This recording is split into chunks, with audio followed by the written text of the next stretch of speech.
Hello everyone, जय Jagannath. Welcome to my new YouTube channel your study guide को। पिला माने पूर्व क्लास रे आमे थ्योरी क्लास रे लोकगीत लोक कहानी लोक नाटकर संपूर्ण भाव में आलोचना कर सारी। जो मैंने भी क्लास गुड़ी को देखी ना तो पूर्व वीडियो गुड़ी को देखी दियो, कारण मुझे तुमको फास्ट रू कही तुम मैंने पूर्व वीडियो जब न देख कौन क्लास बुझीपार ना। आउ चैनल जो मैंने नुआ जॉइन होच से दयाकोरी पूर्व वीडियो गुड़िक देख। आउ जो मैंने चैनल जॉइन हो तो भल कथा, जो मैंने जॉइन ना से पाखक शेयर कर दियो। आउ चैनल टी को सब्सक्राइब करी ऑल नोटिफिकेशन को ऑन कर दियो, जहाँ द्वारा मुझे जिते बेले क्लास करी तुम मान पाखे नोटिफिकेशन पहुँची जीव। चलो आमे आज मु तुमको कही थ्योरी क्लास आमर ऑलरेडी सबकि सरी सारी, तो आज आम एमसीक्यू आलोचना करवा। मो नोट रु ही तुम पढ़ाऊँ, मुझे भी माने एमसीक्यू तैयारी करी सबकि तुम मान सहित शेयर करुँची। चलो आम जल्दी जल्दी क्लास टी को स्टार्ट करदबा। लोक साहित्य कहार अंश विशेष? लोक संस्कृति बुझीगला। प्रथमे फोल्कलोर शब्द किए प्रयोग करथिले? डब्ल्यूजे थॉमस 1846 है। मन देकी सब गुड़िक मन रख। आउ जो गुड़िक इम्पोर्टाट मु तुम मानक कहीदेवी से गुड़े तुम माने मोस्टली माने सबकि भल भाव मन रख, कारण इम्पोर्टाट जहाँ मु कहबी से मध्यरु कौनसी ना कौनसी क्वेश्चन तुमर आसी पारे है। किए प्रथमे फोल्कलोर शब्द को लोक संस्कृति भाव में ग्रहण करथिले? कृष्णदेव उपाध्याय। आम देश रे किए प्रथमे लोकगीत संग्रहर सूत्रपात करथिले? डीई ग्रोभर। डीई ग्रोभर लोकगीत संकलन केउ नाम प्रकाशित पाइथिला? फोल्क सॉन्ग ऑफ कौन southern India. Folk song of southern India. Folk song of southern India मन रहा। तापर आसला इंटरनेशनल फोल्कलोर कांग्रेस केउठी केबे अनुष्ठित होइथिला? लंडन 1891 है मन रख।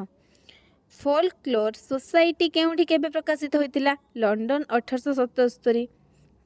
कांग्रेस होइथिला लंडन 1891, सोसाइटी होइथिला 1877 से लंडन ले। तापरे लोक साहित्यर प्रथम संकलन किए करथिले? माने माने संकलक किए बा किए लोक साहित्यर प्रथम संकलक? यहाँ भेरी भेरी इंपोर्टेंट। मु तुम मानक पूर्व क्लास रे मध्य कहिछि। किए रे? कपिलेश्वर विद्याभूषण नंद शर्मा 1876। मोस्ट इंपोर्टेंट, बहुत क्वेश्चन क्वेश्चन आसी तुम मानक मु कहिछि। मु जो गुड़िक इंपोर्टेंट कहबी तुम माने मन देकी सुनिब, मन रखिया चेष्टा करिबो हैला। प्रथमे ओडिया लोक साहित्य संपर्क आलोचना फोल्कलोर ऑफ ओडिशा किए वो केबे लिखिले? प्रथमे जानिथिबो जो विदेश संग्रह को आमर किए रे? जॉन बीन्स 1900 केतेरु लिखिथिले, सॉरी 1869 रु 73 मध्य लिखिथिले। मु तुमको कहिथिले। तापर 1872 जी ग्रोभर, किंतु आमे मन जदी ऑप्शन रे थिबो तो सेटा लिखिबो, जदी न थिबो 1872 थिले। माने 1869 रु 73 मध्य जहाँ भी थिबो तुमे माने ताको ठीक करिबो हला। और जॉन बीन्स 1872। तापर आसला जेउ साहित्य को महान विद्वान ठारू गंडमूर्ख पर्यंत समस्ते बुझी पारंती ताहाकू लोक साहित्य कहा जाए। एटा किए कहिथिले? हमर जानथियो मोस्ट इंपोर्टेंट क्वेश्चन टे कुंज बिहारी दास हैला। तापर आसला केउ ओडिया गवेषक ओडिया लोक साहित्य को निजर विपुल दान रे भरी देइथिबारु लोकरत्न उपाधि रे भूषित? लोकरत्न माने किए रे? कुंज बिहारी दास। केउ गवेषक ओडिया लोक साहित्य रे गवेषणा करी प्रथमे डॉक्टरेट डिग्री लाभ करथिले? सेही कुंज बिहारी दास। कुंज बिहारी दास आसुची माने तुमे माने मन देके से गुडी को पढ़िबो, कारण बहुत इंपोर्टेंट। कुंज बिहारी दास, चक्रधर महापात्र आमर माने बहुत आम लोक साहित्य क्षेत्र रे बहुत माने इंपोर्टेंट क्वेश्चन तांकर ही क्वेश्चन आसीबो। डॉक्टर कुंज बिहारी दासंक गवेषणा पुस्तकर नाम कौन? ओडिया लोकगीत और लोक कहानी। तुम मैंने जानिच, मु तुमको ऑलरेडी पढ़ी सारी। लोकगल्प संचयन, पल्लीगीति संचयन, ओडिया लोकगीत और लोक कहानी, ये सब कहार? कुंज बिहारी दास। विश्वभारती शांतिनिकेतन द्वारा प्रकाशित लोकगीत और लोक कहानी केबे प्रकाशित? 1958 मन रख। 1991 ओडिशा साहित्य एकाडेमी द्वारा प्रकाशित फोल्कलोर ऑफ ओडिशा रो लेखक किए? कुंज बिहारी दास। लोकगल्प संचयन केबे वो कहा द्वारा प्रकाशित होइतिला? 1960 ओडिशा साहित्य एकाडेमी द्वारा मन रख सब। तापर फोल्क टेल्स ऑफ ओडिशा कहार? जानिछ, उपेंद्र नारायण दत्तगुप्त। लोकगल्प संचयन କାହାର ପୁସ୍ତକ? କୁଞ୍ଜ ବିହାରୀ ଦାସ, ମୁଁ ତୁମକୁ ଅଲରେଡ଼ି କହିସାରିଛି।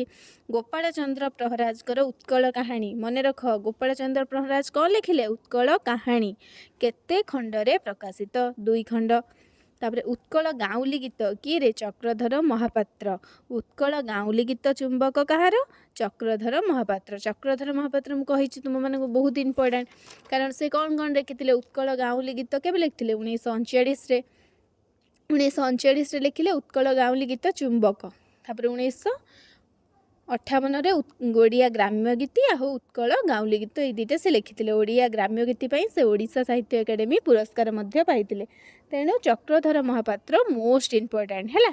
କେଉଁଠି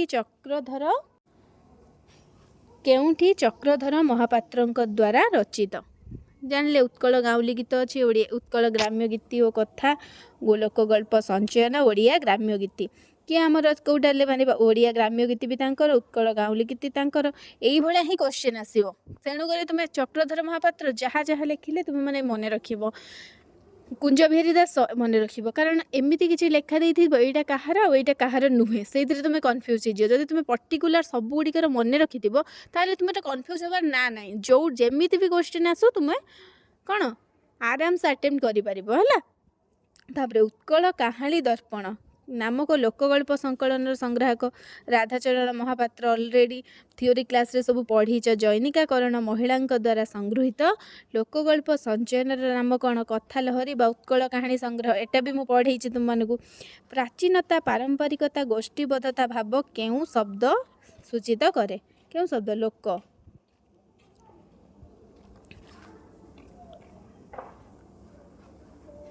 ଅବାସ୍ତବ, ଉଦ୍ଭଟ, ଅସମ୍ଭବ ଇତ୍ୟାଦିକୁ ପୁଞ୍ଜି କରି ଗଢ଼ି ଉଠିଥିବା ଲୋକଗଳ୍ପକୁ କ'ଣ କୁହାଯାଏ? ଗାଳ ଗଳ୍ପ ବା ଗାଲ ଗଳ୍ପ।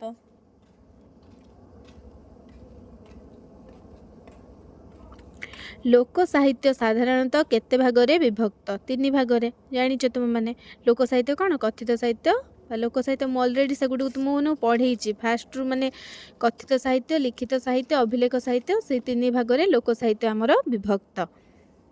ଲୋକ ସାହିତ୍ୟର ସ୍ରଷ୍ଟା କେଉଁମାନେ? ମୌଖିକ ସାହିତ୍ୟ ହେତୁ ଏହା ସ୍ୱତଃ ସ୍ଫୁରିତ। ଜାଣିଛ ଏଟା ମୌଖିକ ସାହିତ୍ୟ। ବିଧକ୍ତ ସାହିତ୍ୟର ସ୍ରଷ୍ଟା କେଉଁମାନେ? ବିଦ୍ୱାନ ଗୋଷ୍ଠୀ ମାନେ। ଜାଣିଛ ପଣ୍ଡିତମାନଙ୍କର ଉଚ୍ଚ ବର୍ଗର ସାହିତ୍ୟକୁ ଆମେ କ'ଣ କହିଥାଉ? ବିଧକ୍ତ ସାହିତ୍ୟ ଭାବରେ ରୂପାୟିତ କରିଥାଉ। ମାନେ ମୁଁ ତୁମକୁ ଥିଓରି କ୍ଲାସ୍ରେ ଅଲରେଡ଼ି ସବୁ କିଛି ସାରିଛି, ତେଣୁ ଆଲୋଚନା ଟିକେ ଟିକେ କରିଦେଉଛି। ପଲ୍ଲୀ ପୁଷ୍ପ, ପଲ୍ଲୀ ଝରଣା 1948-50 କାହାର?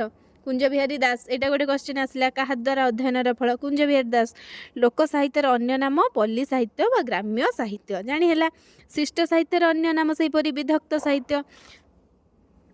ବେଦ ଭଳି ପୁରୁଷାନୁକ୍ରମେ ଶ୍ରୁତିରୁ ଶ୍ରୁତିକୁ ଗତି କରୁଥିବାରୁ ଏହାକୁ କ'ଣ କୁହାଯାଏ? ଲୋକବେଦ।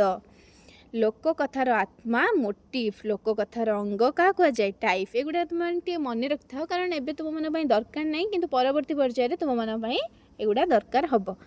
ମନୋରମ ଢଙ୍ଗରେ କାହାଣୀ କହିପାରୁଥିବା ବ୍ୟକ୍ତିକୁ କ'ଣ କୁହାଯାଏ? ଗଳ୍ପ ସାଗର ହେଲା। ପଢ଼ିଥିଲେ ଆମେ। ସହଜ ଓ ସରଳ ଭାଷାରେ ରଚିତ ଢଗଡ଼ମାଳିର ପ୍ରଧାନ ଉପାଦାନ କ'ଣ? ସମାଜ। ଢଗ କୌତୁକ ସମ୍ପୂର୍ଣ୍ଣ ଓ ପରିହାସପୂର୍ଣ୍ଣ ହେଲେ ଏହାକୁ କ'ଣ କୁହାଯାଏ? ଢମାଳି। ନାରୀ ଜୀବନର ସକଳ ଅଶ୍ରୁଳ କାହାଣୀ କେଉଁ ପ୍ରକାର ଗୀତରେ ପରିସରଭୁକ୍ତ? କାନ୍ଦଣା ଗୀତ। ଜାଣିଥିବ ଯେତେବେଳେ ଗୋଟେ ବିଦା ହେଇକି ଗୋଟେ ଝିଅ ତାର ବାପ ଘରକୁ ଯାଇ ଛାଡ଼ି ଶାଶୁ ଘରକୁ ଯାଏ, ସେତେବେଳେ ସେ ବିଭିନ୍ନ ପ୍ରକାର କାନ୍ଦିବାର ମାନେ ଗୀତ। ଏଠୁ କ'ଣ କୁହାଯାଏ? ଅଶ୍ରୁଳ କାହାଣୀ ସବୁ କହିକି ସେ ବିଭିନ୍ନ ପ୍ରକାର କାହାଣୀ କହିକି ମାନେ କାନ୍ଦିଥାନ୍ତି। ମା ଖୁଡ଼ି ମାନେ ମଧ୍ୟ କାନ୍ଦିଥାନ୍ତି। ସେଇଟା କି ଗୀତରେ? କାନ୍ଦଣା ଗୀତ। ଶିଶୁ ମନ ଭୁଲଣିଆ ଗୀତକୁ କ'ଣ କୁହାଯାଏ? ନାନାବାୟା ଗୀତ। ଢଗଡ଼ମାଳି ବହୁ ଶତବର୍ଷର ବହୁ ପୁରୁଷାନୁକ୍ରମେ ସଞ୍ଚିତ ମାନବ ପ୍ରକୃତ ଉପରେ ଟୀକା। ଗୋଟିଏ ଢଗ ଭିତରେ ଖଣ୍ଡିଏ ଖଣ୍ଡିଏ ପୁସ୍ତକ ଲୁଚି ରହିଥାଏ। କେତେ ଗଭୀର ଉପଦେଶ ଗମ୍ଭୀରି ମଧ୍ୟରେ ଛପିଥାଏ। ସେଗୁଡ଼ିକୁ ନ ଦେଖି ଢଗଗୁଡ଼ିକୁ ହାଡ଼ୁ ମଡ଼ିକର ବୁଢ଼ୀ ମା ଠାରୁ ଶୁଣାଗଲା ବୋଲି ହସରେ ଉଡ଼େଇ ଦେବା କେତେ ଅନ୍ୟାୟ। ଏହି ଉଦ୍ଧରଣଟା କାହାର? ବାଇ ମହାନ୍ତିଙ୍କ ପାଞ୍ଜି, ଗୋପାଳ ଚନ୍ଦ୍ର ପ୍ରହରାଜ। ଏଗୁଡ଼ା ପଢ଼ିବା ଏତେ ଇମ୍ପୋର୍ଟାଣ୍ଟ ନାହିଁ, କିନ୍ତୁ ଟିକେ ଦେଖିଦେଇଥାଅ। ତାପରେ ଆସିଲା ଚକୁଳିଆ ପଣ୍ଡା କେଉଁ ଗୋତ୍ର? Very very important. କାଶ୍ୟପ ଗୋତ୍ର।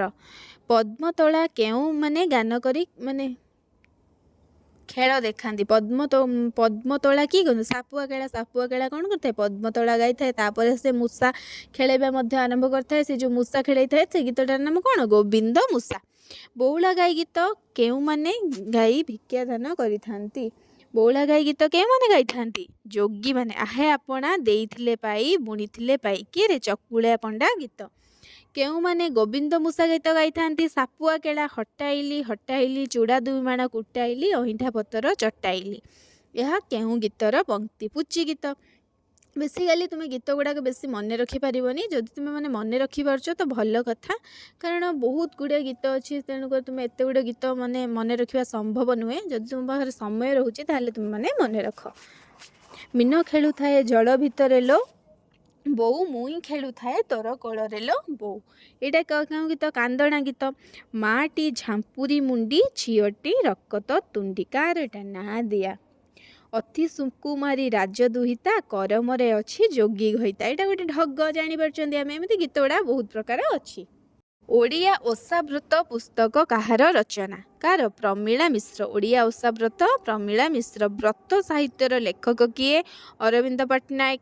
ଓଡ଼ିଶାର ଓଷାବ୍ରତ କଥା ପୁସ୍ତକ କାହା ଦ୍ୱାରା ରଚିତ? ପ୍ରେମଲତା ଦାସ। ସୋମନାଥ ବ୍ରତ କଥାର ରଚୟିତା? ସୋମନାଥ ବ୍ରତ କଥା ଭେରି ଭେରି ଇମ୍ପୋର୍ଟାଣ୍ଟ, ମନେ ରଖ। ସୋମନାଥ ବ୍ରତ କଥା ରଚୟିତା ହେଉଛି ଏ ପର୍ଯ୍ୟନ୍ତ କେବେ ଜଣାପଡ଼ି ନାହିଁ।